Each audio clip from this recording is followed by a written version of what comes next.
aims to facilitate exchange, cutting-edge ideas, and essentially to just have CEOs share ideas and talk about how they can upscale their businesses. And today is not an exception. We're going to be talking about investments in Sub-Saharan Africa, making these deals and empowering MSMEs specifically for future investments. And we're going to be having our facilitator, Mr. Anuolawa Olajide, who is going to be dissecting this report that was conducted, a research that was conducted by KPMG. And this research found out that in the next 2 years, there's going to be an upcoming economic growth spurt in Africa, and 50% of foreign investors are eyeing South Africa at the moment, and 30% are focused on business opportunities here in Nigeria. So please give me a minute. Please excuse me.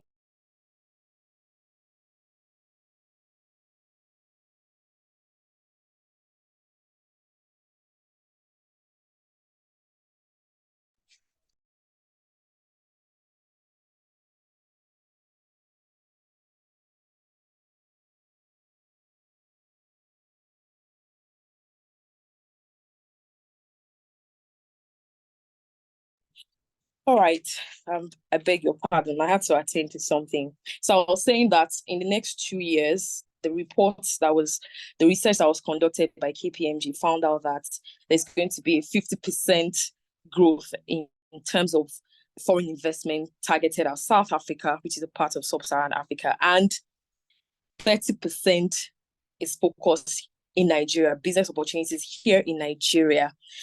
And I'm going to say that again, 30% of foreign investors are eyeing Nigeria within the next 2 years. And so today we're going to be looking at how SMEs can take advantage of this opportunity.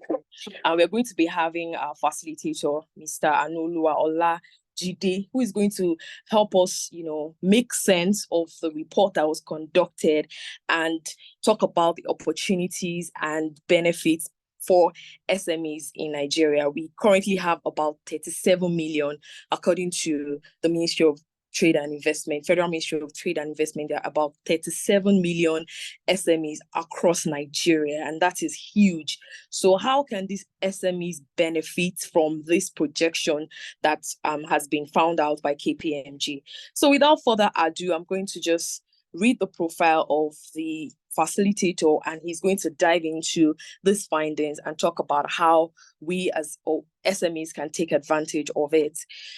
So Anuolawa Olajide is an accomplished professional with expertise in private equity, investment consulting at KPMG West Africa. He spearheads transaction execution within energy and natural resources domain, offering strategic guidance on various aspects, including M&A transactions, due diligence, market assessment, financial modeling, feasibility studies, and business planning.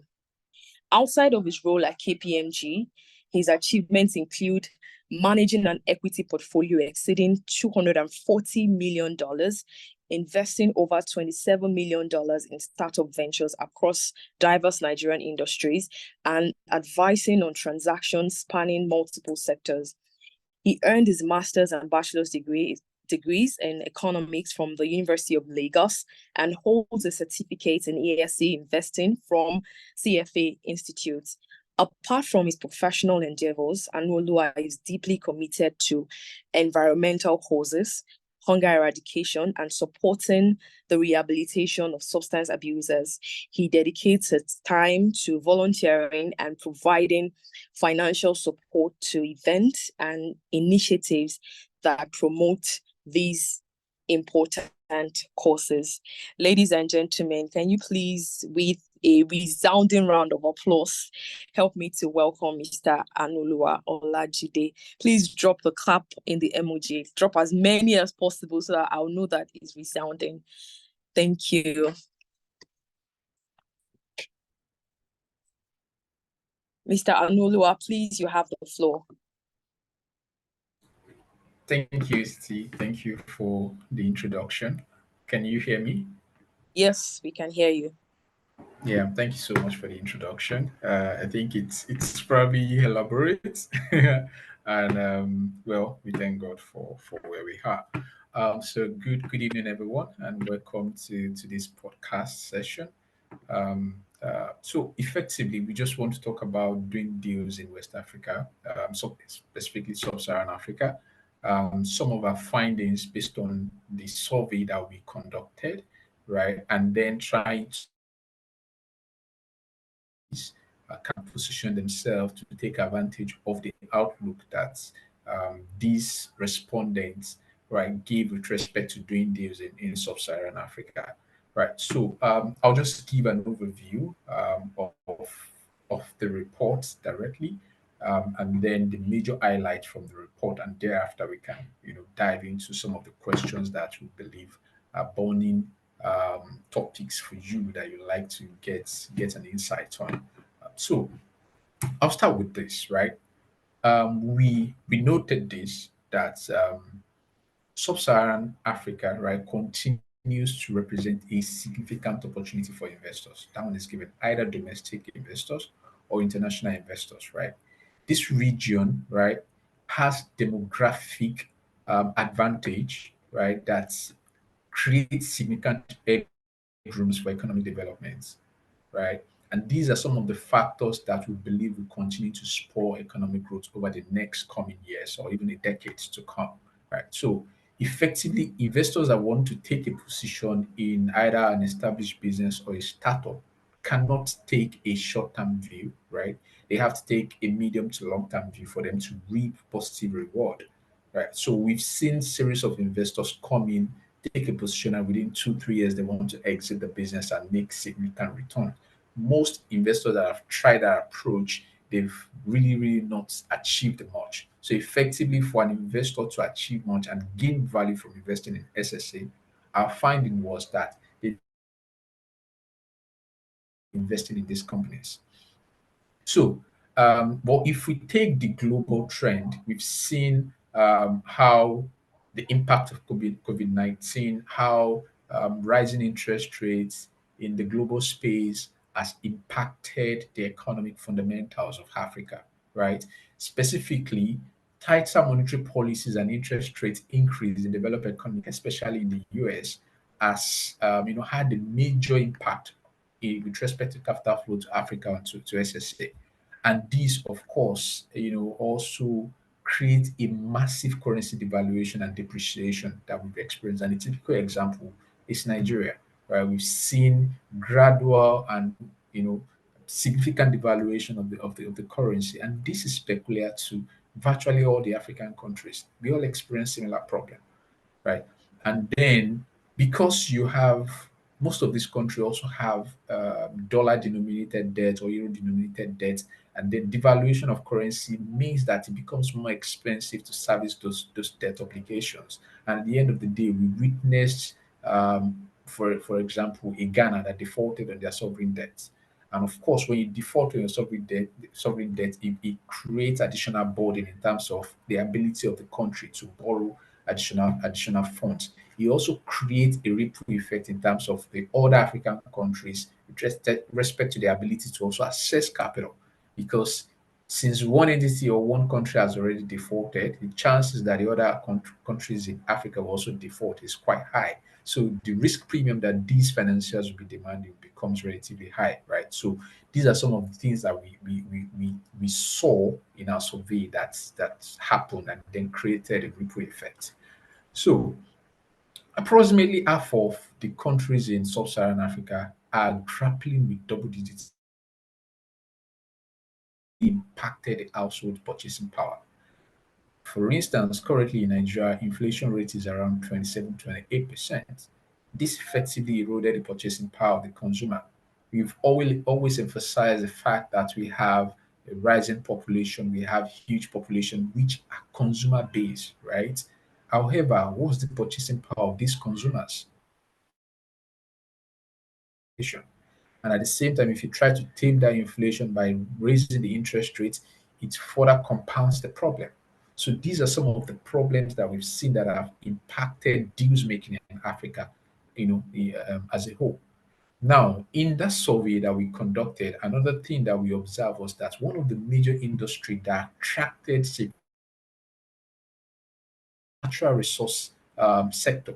Now, natural resource include energy, mining, oil and gas, utilities, power, and all of that, right? So we observed that he attracted the largest value and also volume in terms of deals that happened in 2022.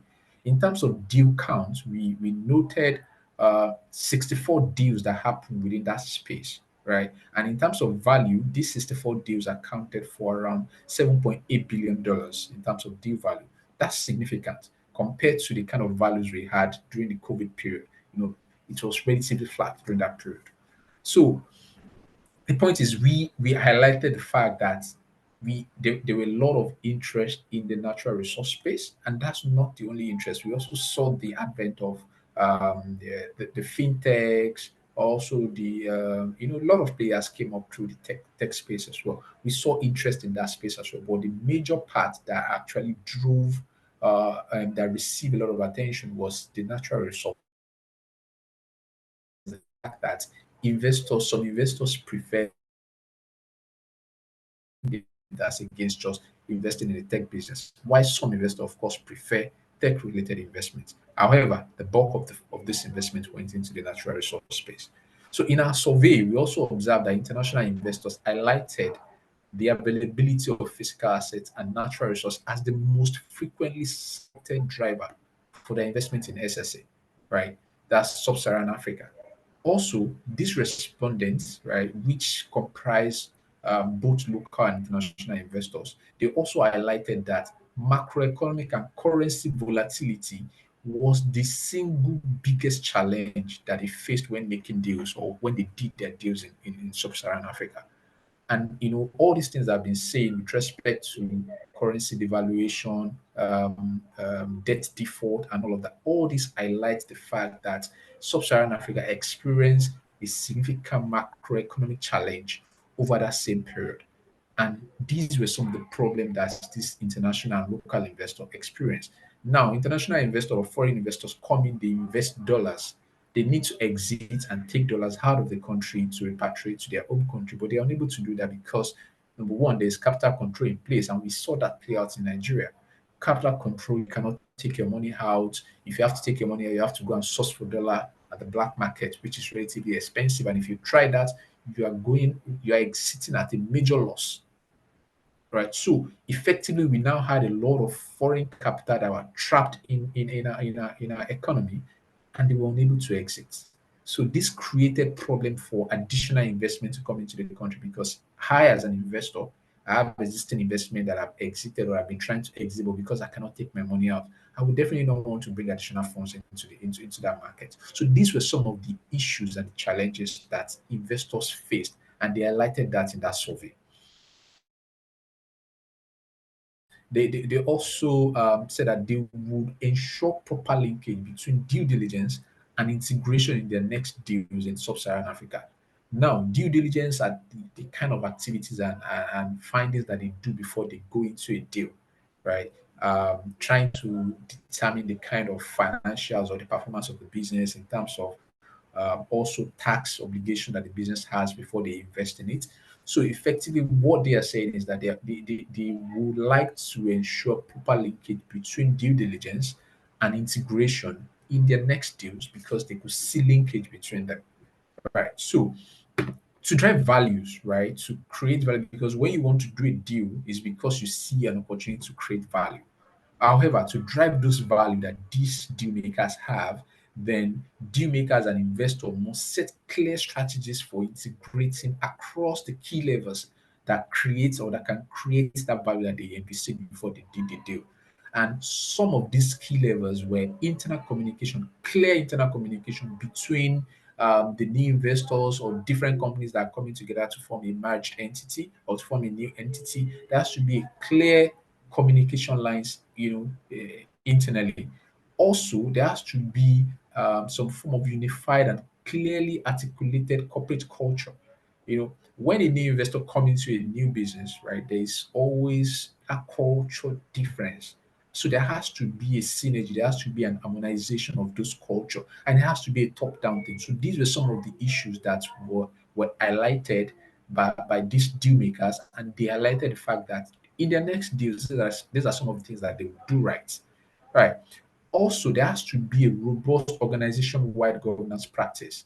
And we always say that governance is always top-down. You set the tone of how you want everybody to behave and to perform. Top-down, from maybe the board down to managing director and downward, right? So this has to be a frame where it has to be clearly communicated. At the same time, human capital development, key employee retention policies, as well as harmonizing technology systems and availability of automation capability. These were major items that investors highlighted as key integration levers that they need to achieve to ensure success in their investments.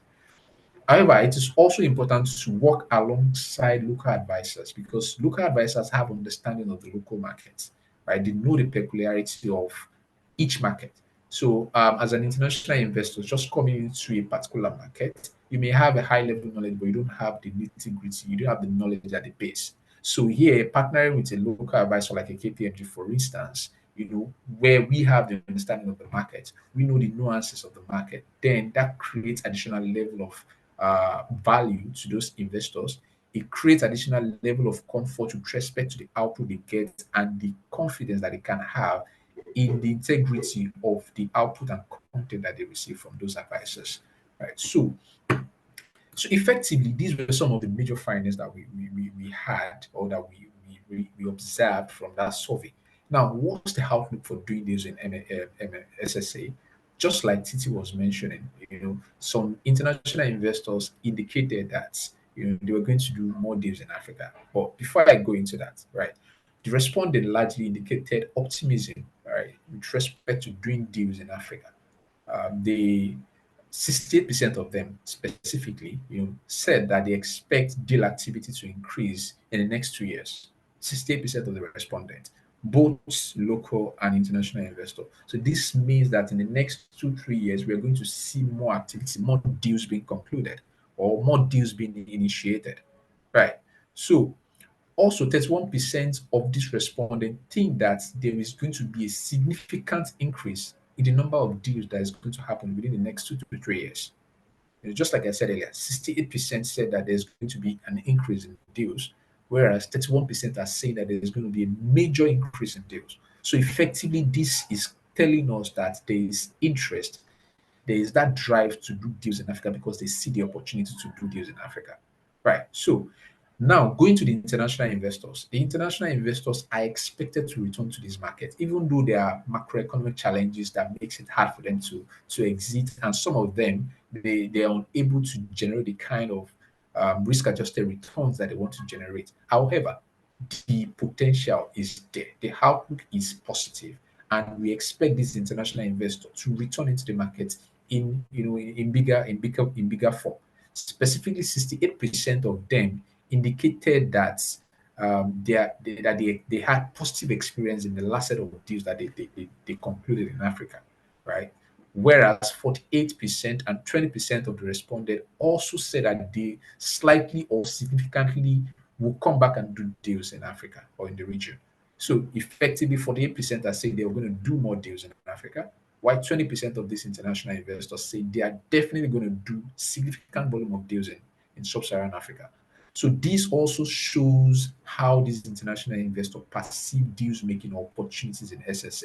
So which means that the outlook is really positive, right? So I'm just going to round up and make a conclusion that businesses in this region or in sub-Saharan Africa will need to benefit. And for us to benefit, we need to strategically position ourselves. The business will have to position itself and align to some of the values or some of the things that these investors are looking for. And not just international investors, both international investors and local investors. They have specific values, they have specific metrics, they have specific things they are looking out for. Some of them is the function of valuation. Some of them is a function of integrity. Some of them is a function of market presence. Some of them is a function of having maybe local or regional customer base or distribution channels. So we need to understand what is peculiar to each of these investors and what they look out for, and start positioning our business to align to those things, so that when they are ready to do the investment, we will be, or our businesses will be in a position to take advantage of those opportunities. Right. So with rising urbanization, industrialization, and increasing significance of free trade, we've seen the introduction of the likes of the AFTA, which is the African Free Trade Agreement, right? So which will facilitate free movement of goods and services and manpowers within countries in Africa. And this will create, or it will eliminate or reduce barriers to free trade. And at the end of the day, it means that a manufacturer in Nigeria can sell comfortably to, say, Ghana, a consumer in Ghana or a consumer in Benin Republic, without additional barrier that is imposed through tariff. The only additional cost you incur is just cost of transporting your product to those countries, right? So the opportunity is massive, and that is how we've been able to dimension this survey, and these were the major findings that we made. So thank you. Thank you very much. Can we please give him a round of applause? Can I see the clap emoji so that I know that you were listening attentively? Okay, thank you so much, Mr. Thank you. I can see that. Wow. I mean, I like how you just compressed the entire report into very easy and understandable figures. And well, you talked about the fact that there is, I mean, I was particularly taken by surprise when you said that 68% of these investors, they expressed optimism, that they would definitely, that they experienced positive, they had positive experience with their investment within Africa. I think that's very remarkable, compared to the fact that some companies are leaving the country and saying, leaving the continent on citing certain challenges, which you also mentioned earlier. So I believe that some of these companies were able to manage these risks. They probably conducted risk assessments to be able to mitigate all this, obvious challenges that have been facing the continent. But we will not dwell too much on these challenges today, because I mean, we all know them. We just want to, I like the fact that you also talked about how the SMEs can take advantage of this. And the first thing you talked about was their readiness assessment, because I was a bit worried when you were talking about these things, that deals are coming in and there's expectations are high. Then how ready are these SMEs, to be able to take advantage of this, prospects? Are they even aware of it? So many people are complaining, so many business owners are complaining now that the economy is biting. Those are the current realities that we have now. But then we are talking about how we can look into the future and prepare, for the future, so that we don't get to that future and then still, sort of be stuck. And that's the essence of, having this sort of conversations. You also talked about the fact that some of the things that these investors said they were going to work on, which is very key. So they also went back to do their assessment. So they talked about having to do due diligence, next time. And you mentioned taxation, for instance. I know that a lot of SMEs struggle with this. Their tax records are not always, clean. So they run around when it's time to do all those things. So that can also sort of put a strain on their, readiness, to be able to access such opportunities. You also talked about governance structure. I mean, you look at when I give the statistics earlier about 37 million SMEs across the country, a lot of them don't have governance structures. A lot of people just go into this business without any kind of structure, and that can affect, their ability to actually access opportunities when they come. And also you talked about human capital development. So these investors are also concerned about the human capital working with this within the organizations, within the companies where they want to invest. So they want to know the sustainability structure, not in terms of employee retention, for instance, and also their digital literacy levels, how they're able to integrate technology into their activities, which are, also very key. So thank you very much. I was going to ask, while I wait for all the participants, if you have a question, you can drop in the chat box, or you can just raise your hand and I recognize you to ask your question. But while we wait, I was going to ask that what are the recent strategic deals, that, yes, you talked about the sectors that were particular, like the sectors that were top. I was even surprised that technology did not make it to the top. So you talked about the fact that natural resources make it. Where does that leave the other, the other members of the SME ecosystem? So does it mean that they have to now start tailoring all their offerings towards natural resources, or how do they actually take advantage of this? Okay, thank you. Thank you so much for the question. So, when I was talking about natural resources, I was just trying to say that that was the sector that attracted the bulk of the capital. So, other industry and sectors also attracted capital, and that's where you have the likes of fintech, you have the likes of maybe agri-tech and all of that. Yeah, you have a couple of them. And if I even go into the nuances, right?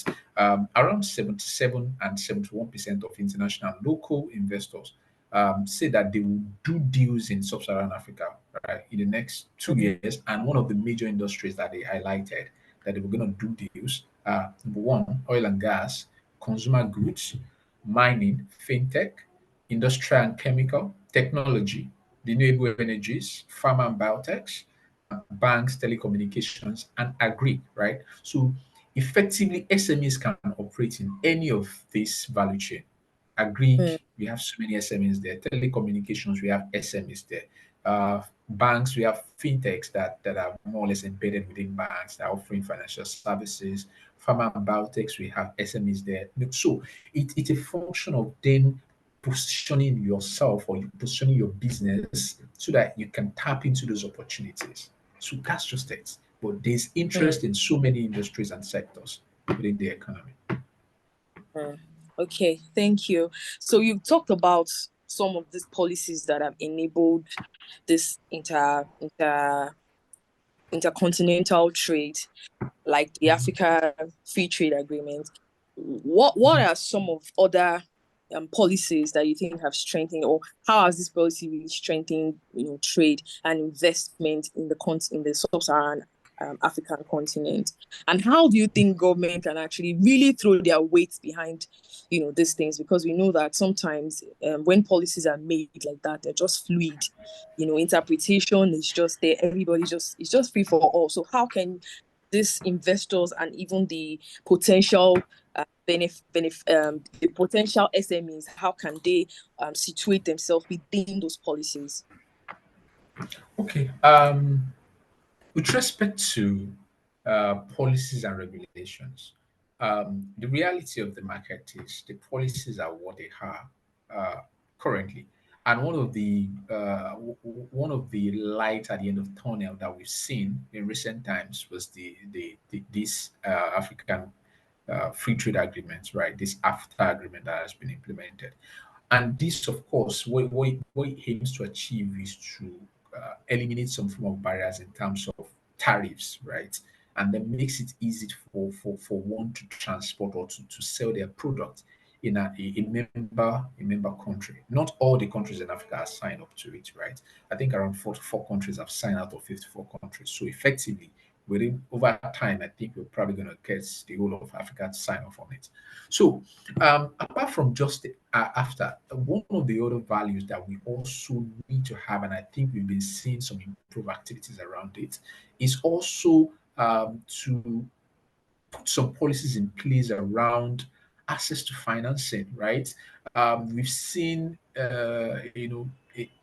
the kind of financing arrangement that we've seen in our economy makes it very hard for SMEs to access funding, right? So what we've seen that is happening now is medium scale business or small scale business with credibility, with strong business model. They've gone towards the private capital markets to raise working capital facilities. And one of the things they do is to raise commercial paper, right? On the back of that, because they have strong business model, they have strong corporate governance, they've been able to tap into the opportunities to fund their working capital and their operations, right? So access to finance is critical. While it may not be feasible to get a mainstream kind of financing facility that makes it easy for SME to access funding, given the nature of the economy as of now, right? There are other alternatives that can be explored. That's this one of the option. And alternatively as well, what we've also seen is for SMEs with strong business model, of course, to prepare and prepare themselves properly to approach the likes of private equity firm or a venture capital firm to assess maybe not equity, to assess developmental funding with respect to maybe growth funding that is like debt related with moderate pricing that you cannot get from say a commercial banks and all of that. So we don't really have to rely on government for everything. The private market is there, it's just for us to be creative. And one of the major challenges that I think SMEs do have is the fact that they are not well structured to assess some of this opportunity. So it's about having a clearer vision of where the business want to be, how you want the business to be, and then having a proper structure around it. To access this funding, you need proper record keeping, right? You need proper performance record keeping in terms of the performance of the business, the record, the financial report of the business, keeping it up to date, having a clear company account for the business as against having a personal account and then lumping or commingling the funds of the business and personal funds together. These are some of the simple things that needs to be put in Mm, place to be able to assess this capital opportunities that are bound in the market. So I think sometimes what we just need to do is to be able to advise and guide the SMEs so that they're able to put things in place. And those are some of the things that we are willing and happy to do so that they can SMEs can properly position themselves for opportunities. mm. Thank you. Okay. So I hear you, and I hear particularly the governance structure, and truly this is a big challenge. And I don't think it's deliberate. I think it's a capacity development gap on the part of, these SME owners. So perhaps that's, provides an opportunity for advocacy, and I like the fact that you talked about their record keeping and, just bookkeeping, just to show these investors that there is, so they can, have investor confidence to see that you're serious with your business. If I invest, there's this sort of safety. So I'm going to ask now about how, within the SMEs now, how can they, foster some sort of collaboration with the large, companies, the large enterprises to be able to attract, because now that you've talked about these gaps, it looks like it cuts across. If you do an on-the-spot assessment of many SMEs, you're going to find these issues, they cut across. So how can they, leverage on relationship with the large enterprises who have, hit the jackpot and who are doing well, who are standing well? How can they use that opportunity to also scale up? Hmm. Thank you for the question. So the largest, I mean, I'll probably just start with some of the strategic advantage that I think are there with respect to associating with an already established brand, right? Depending on the nature of the relationship, if it's maybe a subsidiary company or maybe maybe through an investment from the established firm into the SMEs or into the startup business, there's always that access to capital, right? That can help business to scale, that can help business to do more than, or SMEs to do more than they will have done without access to those capital, right? For instance, if I have affiliation to a major player in the industry, I can leverage on that brand to access cheaper funding compared to the kind of funding I will have been able to access, on my own as an SME, right? So that's one of the benefits. At the same time, technological resources that you're able to access, because these entities are big, they've been able to invest in probably R&Ds, or they've been able to invest in proper ERP systems that on a normal day maybe an SME will not be able to afford. So by just having that association, you're able to latch on to their technological resources, you're able to get reasonable level of discounts in terms of pricing to utilize those kind of resources. At the same time, you're able to leverage on their distribution channels, the kind of channels that you may not have the resources to put in place. You're able to leverage on that, and also the brand recognition that big business has. It also rubs us positively on an SME. And finally, right, economies of scale, because with respect to procurement, the kind of scale that an SME can, you know, pull is relatively smaller to an established business with proven market presence and products. Right? So association is extremely important, either through shareholder investment or through board participation. So one of the things that SMEs can do, just like I mentioned lastly, is the fact that we need to have credible people with industry reach on the board of the company, right? Those are some of the ways that we can, associate with bigger brands. So if you have maybe, for instance, a chairman of a particular board of a company, maybe a chairman of the board of a company, a bigger company, be maybe chairman of the board of your SME, or is on the board of your SME, definitely they have fiduciary responsibility to the SME as well. They want to see grow. That's their objective. That's their goal. That's part of the job that they sign up for by being on the board of the company. So with that, you're able to leverage their relationship and association with a bigger firm, to then create value for the SME.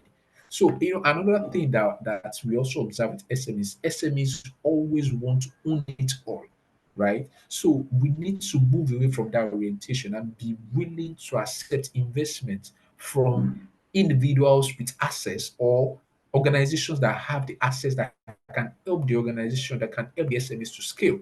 One thing that we always say to ourselves is this: it is better for me to own 5% of a bigger pie than for me to own 100% of a smaller pie, right? So if I have a business that is solid, that I see the prospect, then the job for me is to approach people of value to then come onto the board of the company, or to invest in the business. And then through their association and relationship and presence in the industry, they are able to facilitate association with established brands, and I'm able to leverage, or my business is able to leverage on whatever resources they have for growth and scale. So effectively, organizations that are able to do this, or startups that are able to do this, grow faster. They achieve scale faster compared to an SME that does not have that foresight, or that does not put in place this kind of opportunities that can help them scale. Yeah, Right. thank you. Okay, thank you. We have a question here, and it's from Ifeanyi. He says, what percentage of these investors are going into what sector? I want to also know how many of these are going into production. So I Mm. think about the breakdown in terms of statistics. Okay, so yeah, in terms of statistics, right? So what we have, based on the survey that we conducted, is that mining received a huge percentage. They received like around 21%. 21% of the respondents indicated that they made investments into mining sector, and they will want to make investment into that sector as well. Whereas 8% of local investors, indicated the same. So effectively, what we're saying is that international investors are more interested in the mining space, right? Even though local investors are also interested. Another space is the oil and gas, right? 11% of international investors say they want to go into that space, whereas 12% of local investors want to go into the space. And one of the things that has happened in the oil and gas space is that we've seen these international oil companies, they are trying to exit, managing and extracting crude from the oil wells. They want to diversify into renewable energy sources. So they've been exiting that space, where local investors are replacing them. And recently, we just heard that the president has signed a new order to sell some of the oil mining assets that the international companies vacated, to sell them to local companies. So we've seen that gradual shift from international companies investing in oil and gas space to local companies investing in that space. And this was also in line with the reality. In terms of technology, 15% of international investors are saying that they want to invest in that space, whereas around 7% of local investors want to invest in tech, right? Consumer goods is more of domestic investor. Consumer goods now, include FMCG, and the likes. We've seen some consumer good players, some international brand close up some of their product line because they are unable to compete, right? So we've seen the likes of Tularam, all this, the manufacturer of of noodles, Dufil Prima. We've seen them being, consolidating their business model and then being able to push the likes of Unilever out of the market for some certain products, right? So consumer goods is also attracting a lot of domestic investor, right? Then industrial and chemical, we've seen more of international investors. 9% of them are saying they are going to invest in that space, where 8% of local investors are saying they will invest in industrial and chemical.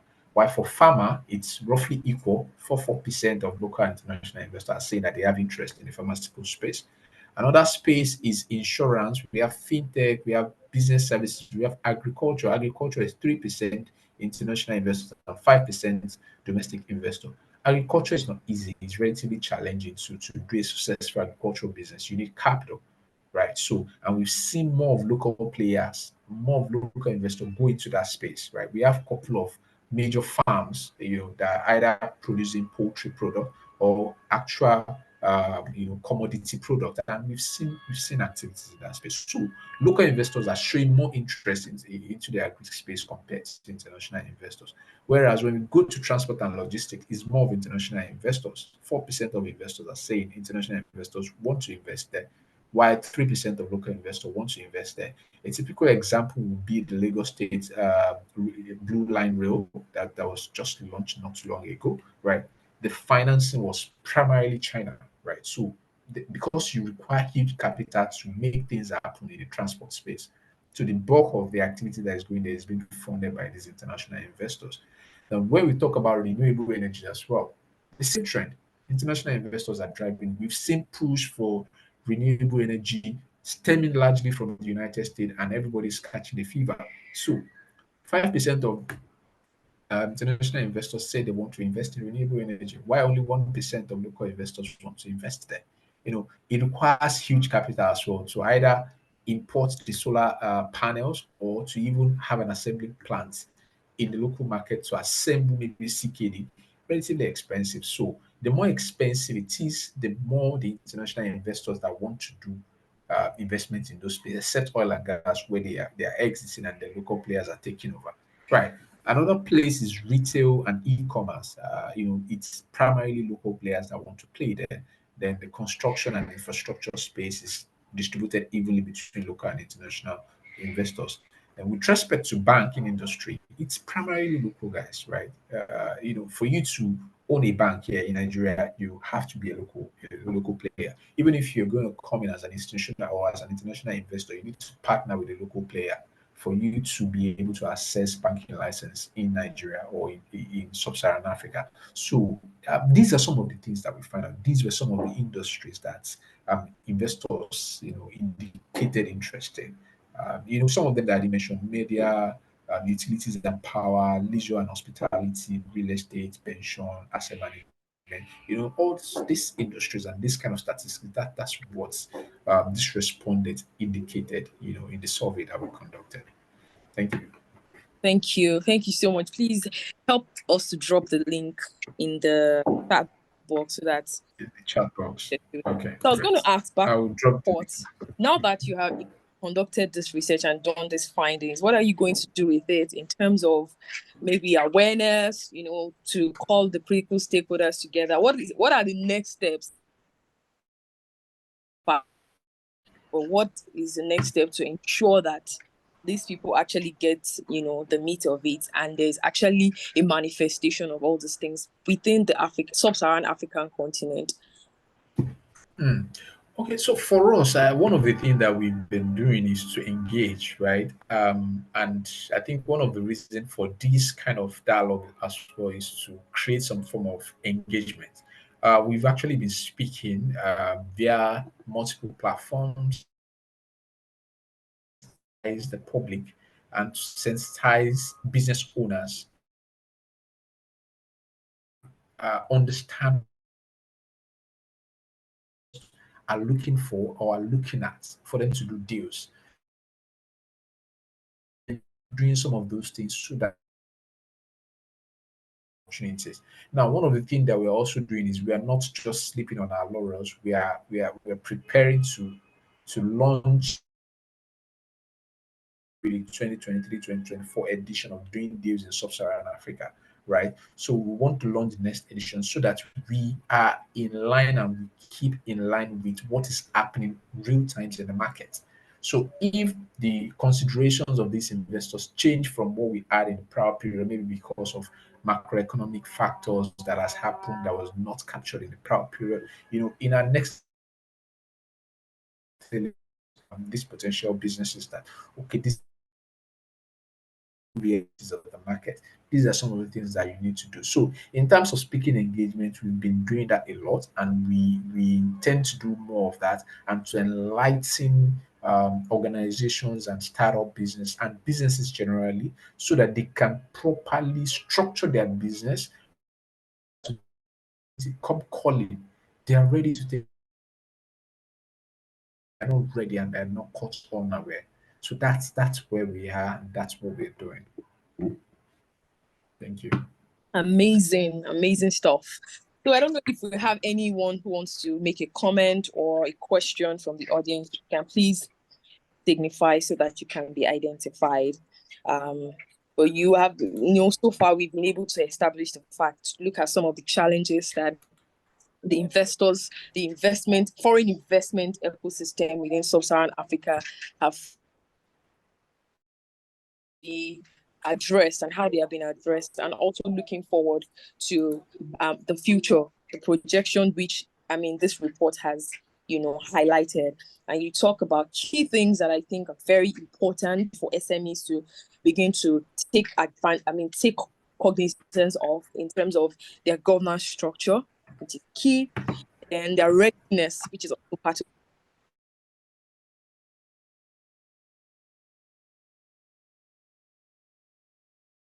big.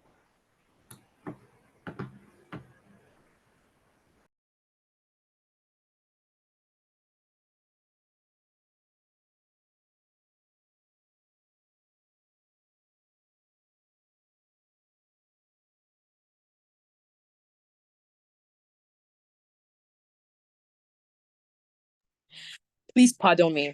I beg your pardon. So you talk about how, for instance, board composition, having influential people who have industry credibility on their boards, how that can boost their opportunities to access opportunities within the investment structure, foreign investment structures. And then you talked about collaboration, which is key, so that SMEs are not just doing everything by themselves. And that's one of the reasons why they lack. When you call the customer, they are the one. When you call this person, it's still the same person in all the departments and managing all the fields. So looking at collaboration, how they can collaborate with the large scale enterprises so that they can access funding opportunities when they come. So thank you very much. I don't know if we can still take comments or observations from the audience. If we see anything, we will read it out, but for now, none is. And so I would like to let the audience know that the link for this report, this is a very important report. I mean, you could have paid for it if KPMG decided they were going to sell it. So if you want to take advantage of it, just pick the link in the comment section, in the chat box, and you can actually go through it and see how, if you run an SME, how your SME or your company can actually, take. You don't have to wait for anybody to actually guide you. Just look at the report and see how you can put your house in order so that when the time comes, you'll be ready to access whatever opportunities are coming. So I want to thank Mr. Anuolawa Olajide. Thank you so much for making the time to be here today and for enlightening us. Sometimes when we have such reports, it's always so esoteric and just all these economic terms. And we're like, how does this concern us? Or you've been able to help us break it down. And, a regular SME, owner can just, access it and see how, based on all that you have said, and look at the low-hanging fruits and how they can begin to, set their own house in order. Thank you so, so much. So at this point, I would like to invite Sheye Joseph to give us the vote of thanks. Good evening, everyone. First and foremost, let me first appreciate Anu for this brilliant session. I want to deeply thank you. Your session has been so inspiring and so engaging.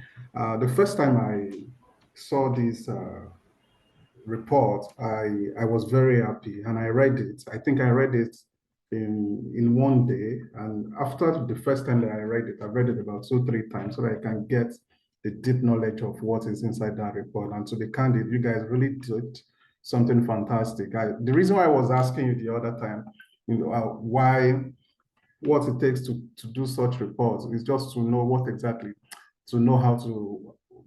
entails and what time that you guys invested in it to produce such a brilliant and such a engaging report. Well done, and thank you for coming on this conversation tonight. I want to thank you. I want to thank all your colleagues at KPMG. To be candid, I don't know how to appreciate you. The knowledge you've shared with us tonight is so brilliant that we're going to find a way to write what you've mentioned based on what is in the report, and it's going to be something that we're going to share with you. Thank you very much. We do appreciate. And again, I want to thank everyone who have been here this evening. To be candid, you guys have been so fantastic. Mr. Tolu, Mr. Ifeanyi, Emmanuel, Dr. Bode, and to be candid, I really appreciate every one of us, despite the fact that so let me say that we have over 120 people that registered to be here tonight. Only God knows what happened and things like that. But we want to thank those who have shown interest, those who are. I just saw somebody just coming in now, but it's nice. This conversation is recorded. We're going to share it on our YouTube channel, and it's going to be given to every one of us to also learn one or two things from what he has mentioned tonight. To be candid, at this particular time of the country, that people are doing a lot of JAPA, and the reason why they are doing JAPA is just because the economy is not doing fine. If some of them have seen this report, if they've read it, maybe they will be able to take informed decision, maybe not to JAPA or not to, but at least I heard about someone who run a very good business in Nigeria, and he had to sell the business, sold his house, sold everything, and moved to Canada and things like that. But if such person have seen this report, maybe he wouldn't have gone to Canada and things like that. But thank you very much. Thank you for your time. We want to thank you. And I do hope that when we call again, you're going to answer us, because I'm going to come back again and again and again and again. Thank you very much. I want to thank everyone who has been here tonight. Thank you very much.